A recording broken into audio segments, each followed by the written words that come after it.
Scholars, आज से हम class 8 mathematics ICSE board start करने जा रहे हैं, जिसका आज हम स्टार्ट करेंगे चैप्टर नंबर 14। चैप्टर नंबर 14 जो है वो आप अपनी बुक देखेंगे तो इसमें 164 से 170 पेज के बीच में है। ये हम ले रहे हैं सेलिना पब्लिकेशंस की बुक। इसका फ्रंट पेज कुछ इस तरह का आपको देखने को मिलेगा। चैप्टर नंबर 14 का बच्चों नेम है linear equation in one variable. Basically chapter के नेम से ही सारी बात क्लियर हो रही है कि इसमें एक इक्वेशन होने वाली है जिसमें एक वेरिएबल रहेगा और उस वेरिएबल की वैल्यू हमें फाइंड करनी है, वही हमारा आंसर होगा। अब वेरिएबल होते क्या है, देखिए वेरिएबल जब भी किसी एक इक्वेशन में अननोन क्वांटिटी होती है जिसकी वैल्यू हमें पता नहीं रहती है, वो कहलाता है वेरिएबल। अब वेरिएबल आपने देखा होगा X Y Z A B C D, कुछ भी ऐसे अलजेब्रिक रिप्रेजेंटेशन हो सकते हैं, ये सारे कहलाते हैं वेरिएबल्स। ठीक है, अब वेरिएबल को इक्वेशन में से निकालना या फिर वेरिएबल की इक्वेशन में से वैल्यू निकालने की अलग अलग तरीके होते हैं और उन्हीं को हमें सीखना है इस चैप्टर में। सबसे पहले हम करेंगे एक्सरसाइज 14A।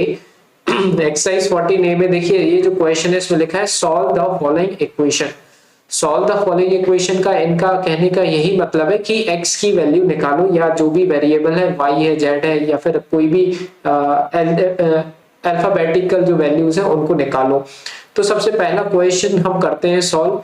क्वेश्चन नंबर 1 जो है ये कुछ इस तरह से है हमारा 20 = 6 + 2x। तो इससे x की वैल्यू निकालनी है। सबसे पहली बात आपको ये याद रखनी है कि जिस भी वेरिएबल की वैल्यू निकालनी है उसको एक साइड इक्वल्स टू के रखा रहने दो, बाकी सारी वैल्यू को दूसरी साइड लेकर के आ जाओ। जैसे अगर मैं देखूं तो ये इक्वेशन का LHS वाला पार्ट होता है और ये RHS वाला, क्योंकि बीच में क्या है हमारा इक्वल्स टू का साइन।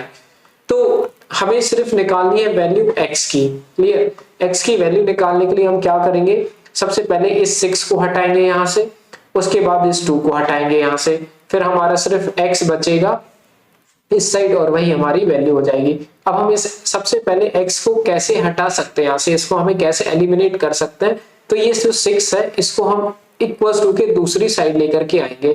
अच्छा, 6 जो है वो यहाँ पे प्लस साइन में है तो दूसरी साइड जाएगा तो वो बन जाएगा माइनस साइन में। क्लियर, तो क्या हो जाएगा 6 की वैल्यू यहाँ पे माइनस साइन में हो जाएगी। तो देखिए मैं यहाँ पे 20 लिख रहा हूँ -6 इक्वल्स टू, और यहाँ पे क्या बचा रहेगा, सिर्फ 2x बचा रहेगा। तो मैं 2x यहाँ पे एज इट इज लिख देता हूँ। क्लियर, अब 20 - 6 हमारा क्या हो जाएगा, ये हो जाएगा मेरा 14। यहाँ पे बचा अकेला मेरा 2x। अब जो 2x है इसके साथ इसको अगर मैं देखो 2x मैं साइड में बताता हूँ, 2x का मतलब होता है 2 × x। क्लियर, इक्वल्स टू के अगर इस साइड मल्टीप्लाई में है कोई वैल्यू तो दूसरी साइड जाके डिवाइड में हो जाती है। ठीक है, अगर माइनस में होगी तो इक्वल्स टू के दूसरी साइड जाकर के प्लस में हो जाएगी, अगर प्लस में होगी तो माइनस हो जाएगी, मल्टीप्लाई है तो डिवाइड में होगी और डिवाइड में है तो मल्टीप्लाई होगी।